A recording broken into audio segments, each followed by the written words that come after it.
Hello, ভাই আসসালামু আলাইকুম। কোথায় আছেন? আমি বাসায়। আপনি আজকে প্রেসে ব্রিফিং করলেন না?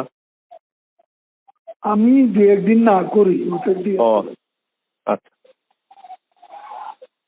কোন নির্দেশনা আছে?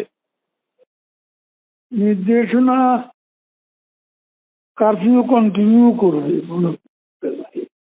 এই কার্ফের মধ্যে আমাদের প্রস্তুতি নেওয়া উচিত, আরো এর জন্য টাকা দরকার। হ্যাঁ, কার্ফু চলাকালীন সময়ে আমাদের কিছু প্রিপারেশন থাকা দরকার। যে আমাদের কাছে যা ফুয়েল টুয়েল যা ছিল সেগুলা কিন্তু সবারকে প্রায় শেষ। আজকে শেষের দিকে খুব বেঁকে দিয়েছিল।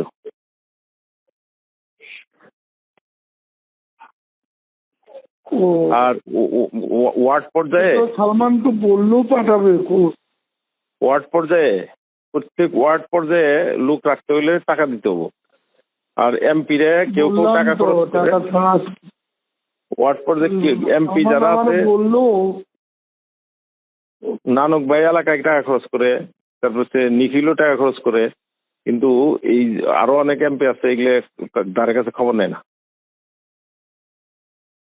না, ও তো উল্টা টাকা চায়। ইয়ে ধানমন্ডির ফেরদৌস।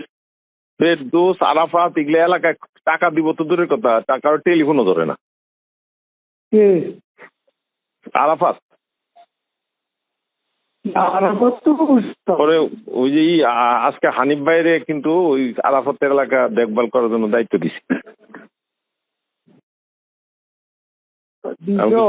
টাকা পয়সা লাগলে আপনি ওই খরচ করেন কইছে। আমি তো টাকা খরচ করার লোক না। কি জানি কই চিন্তা হচ্ছে কর্মীরে চাইলে যে আমি কর্মীদেরও যারা ফোন করছে কইছি যে টাকা পয়সা লাগলে হানিফ ভাইয়ের কাছে যাবো। ও পার্টি অফিসে কখনো 10 টাকা দিচ্ছে।